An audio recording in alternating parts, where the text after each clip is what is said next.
I just want to talk about the upcoming NXT Takeover, Back to Brooklyn show that takes place Saturday, August 20th at the Barclays Arena, one night before WWE SummerSlam. I've seen the spoilers from the tapings, so if you don't want to be spoiled, turn the video off now.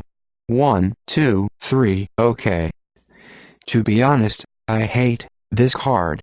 This card is very underwhelming, and they could have put together far better matches and far better rivalries, especially when it's the biggest show of the year in NXT. This is the biggest show of the year, and this is the best card they can come up with. All of these matches are either throw-ins, or they're matches fit for weekly television. This is not a pay-per-view quality card, and I will now run down each of the rumored matches one by one.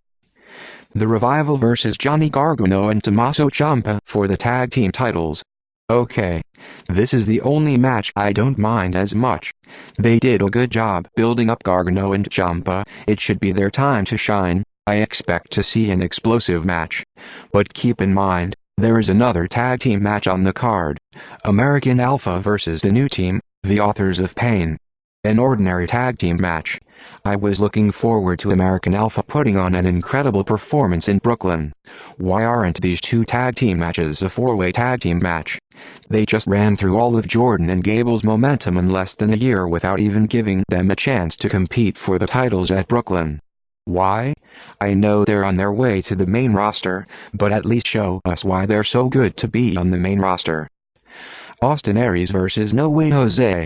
This is outrageous. So the so-called greatest man that ever lived has gone from wrestling the great Shinsuke Nakamura to a dancing Dominican. This is not a jab at Jose.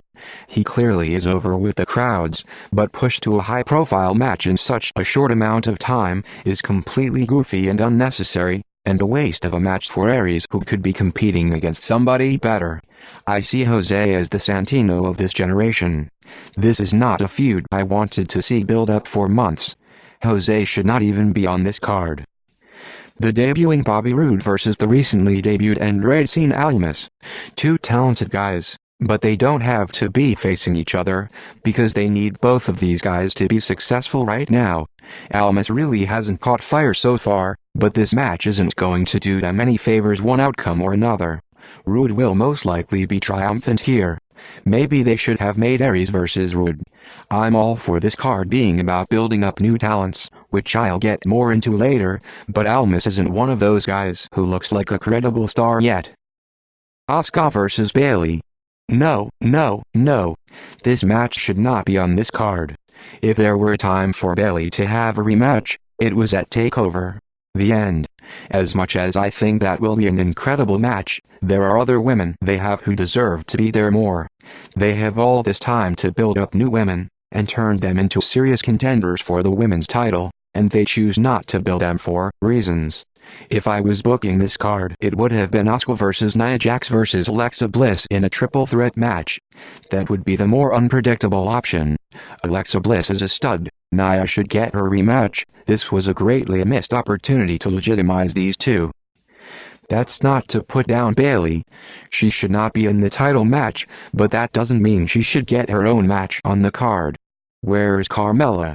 She looks like a real star. She's greatly improved since last year, so why do they not have a match for her on this show? It should offend her that she spent so much time progressing on her own and away from Enzo and Cass, and to not have her in a match is so ridiculous.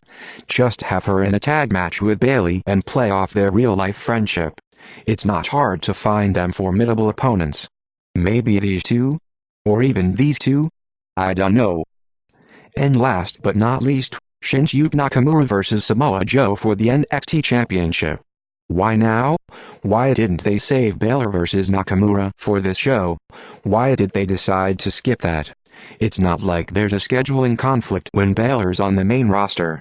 This show is the night before SummerSlam, after all. Why is Bayley on the card, but not Balor? Either they're both are on the card, or neither of them. You can't have it both ways. I was hoping that Hideo Itami would return, so that he reveals that Samoa Joe attacked him last year and now he gets a title shot. Why not play up that storyline? Months in the making? But I guess that's too much to ask for. It has to be Nakamura. For some reason, it's just so underwhelming to have Nakamura getting championship title matches so soon. Did it take Baylor and Joe that long? No. So what's a rush? Get Tommy ready and let's see a slugfest with him and Joe. I'm not saying this is a bad card, or that it will be a bad show. It could have been put together a lot better. There are stars that haven't met expectations that are on the show, and there are stars that greatly exceeded expectations that are not. That doesn't make any sense. If these shows are always great, then I'd like to make another suggestion. Why not just number the takeover events instead of them giving them these silly names? If all of them are supposed to be great with a huge following, you don't need names like Our Evolution, The End, and Brooklyn to get people's attention. Just name them NXT 12, NXT 13, NXT 14 and so on.